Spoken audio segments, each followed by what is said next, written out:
आपका भी बहुत स्वागत है। शोएब भाई, वकारुज्जमा अब तक तो चीजों को समझ गए हैं, उनको लगातार आप भी कह रहे थे कि उनको कदम उठाने होंगे क्योंकि मोहम्मद यूनुस अपनी चालों को चलने से बाज नहीं आ रहे हैं। खलीलुर रहमान जो कि एक मर्डर के मामले में जिसका नाम है, उसको एनएसए पीठ पीछे बना देना यही इशारा करता है। अब वकारुज्जमान का अगला कदम क्या हो सकता है शोएब भाई? बहुत बहुत धन्यवाद राजीव भाई।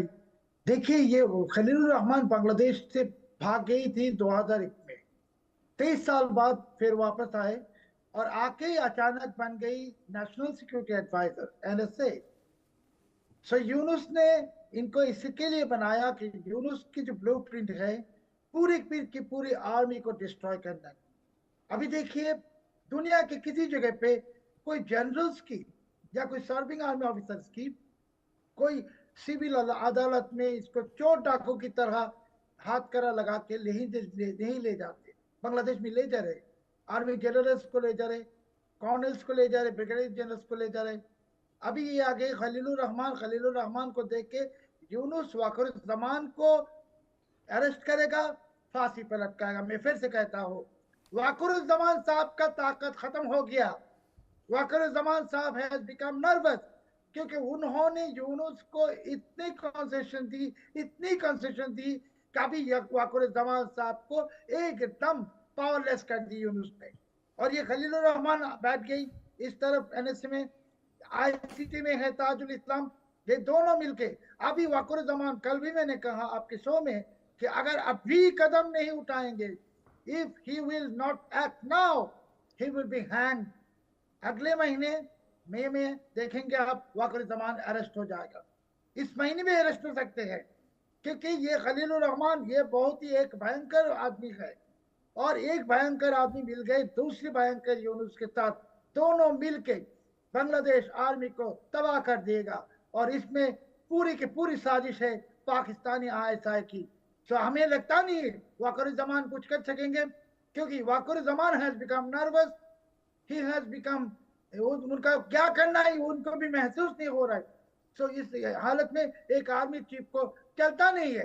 वाकरुज़्ज़मान साहब ने, जो आर्मी चीफ होता है, he is considered as the guardian of the arm forces, वो चीज उनके हाथ में है नहीं। उनके आंखों के सामने उनके ही ऑफिसर्स को, उनके ही जनरल्स को अरेस्ट कर रहा है, हाउस अरेस्ट कर रहा है, वारंट दिला रहा है। ऐसे कि सर्विंग मेजर जनरल है, इनको हथकड़ा लगा के ले जाते हैं कोर्ट में चोर डाकू की तरह। आर्मी को बेइज्जत कर रहा है यूनुस और वही बेइज्जत सह रहे हैं वाकरुज़्ज़मान। ये बहुत ही बड़ी एक क्या कहता है इररेस्पॉन्सिबिलिटी है मिलिट्री कोर्ट में। हमारे को तो लगता है कि वाकरुज़्ज़मान साहब ही अभी बांग्लादेश आर्मी को बर्बाद करेंगे। क्या अभी भी टाइम है वकारुज़्ज़मान के पास? क्या अभी भी हालात पलटे जा सकते हैं? देखिए, वाकरुज़्ज़मान अभी तक आर्मी चीफ है, वो अगर एक्ट करने की उनकी जो ताकत है, एक्ट करना चाहिए अभी। अगर वो एक्ट नहीं करेंगे तो उनके खिलाफ कुछ होगा क्योंकि आर्मी की इज्जत अभी एकदम सड़कों में ले आए। और इसमें खलीलुर रहमान का कितना रोल होने वाला है? खलीलुर रहमान तो नेशनल सिक्योरिटी एडवाइजर है। खलीलुर रहमान ही तो ये चाल अभी चालेगा, वाकरुज़्ज़मान को फांसी में लटकाएगा, सारे के सारे जनरल्स को फांसी में लटकाएगा। आपने जिसने नाम कहा, major lieutenant general Faizur Rahman, उनको भी फांसी में लटकाएगा क्योंकि पाकिस्तान आर्मी चाहती नहीं बांग्लादेश आर्मी रहे।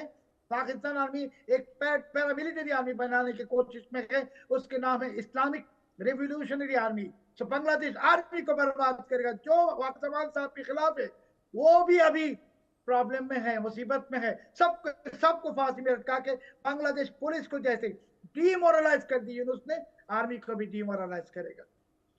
ठीक है, बने रहिए आप हमारे साथ क्योंकि एक बड़ी खबर का रुख कर लेते हैं। बांग्लादेश की अपदस्थ पीएम शेख हसीना का बड़ा बयान सामने आया है। स्वतंत्रता विरोधी ताकतों ने अवैध रूप से बांग्लादेश पर कब्जा कर लिया है। सेक्युलर संस्कृति को नष्ट करने की कोशिश हो रही है। बंगाली संस्कृति को नष्ट करने की कोशिश क्यों हो रही है?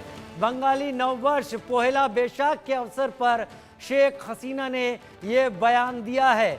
पोहला बैशाख के अवसर पर, बंगाली नववर्ष के अवसर पर, नए साल के मौके पर शेख हसीना का बयान बंगाली संस्कृति को नष्ट करने की कोशिश हो रही है। पीके सहगल साहब मेरे साथ डिफेंस एक्सपर्ट के तौर पर जुड़े हुए हैं, मेजर जनरल रिटायर्ड पीके सहगल साहब। पीके सहगल साहब, क्या ये वाकई बात में जो शोएब चौधरी कह रहे हैं, क्या आप भी समझते हैं कि आईएसआई और पाकिस्तानी आर्मी मिलकर बांग्लादेश की आर्मी को इस्लामिक रिवॉल्यूशनरी आर्मी के तौर पर बनाना चाहती हैं और एक पैरामिलिट्री फोर्स के तौर पर बना देना चाहती हैं?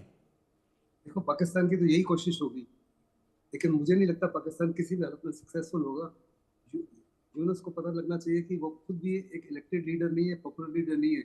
उनको अमेरिकन डीप स्टेट ने छुपा था और साथ ही साथ चाहे चाइना और पाकिस्तान की बड़ी साजिश थी।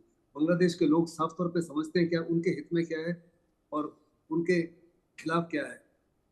वो साफ तौर पे यूनुस जो है कायम है, क्योंकि पाकिस्तान की जो बांग्लादेश की आर्मी है उन्होंने इनिशियली उनको हर प्रकार से सपोर्ट किया। युवक जिन्होंने बहुत बड़े पैमाने पर हिस्सा लिया शेख हसीना को निकालने के, वो युवक सब उनके खिलाफ हो चुके हैं। दोनों बेगम जो है, शेख हसीना और दूसरी बेगम भी, उन्होंने भी हाथ जोड़ लिया है। वो भी एक दूसरे के साथ मिल गई है, क्योंकि साफ तौर पे वो चाहते हैं कि इलेक्शन जो है जल्द से जल्द हो। यूनुस ने साफ तौर पे कहा था कि 3 महीने के अंदर इलेक्शन होगी, लेकिन अभी वो चाहते हैं कि 2026 से के पहले नहीं इलेक्शन हो।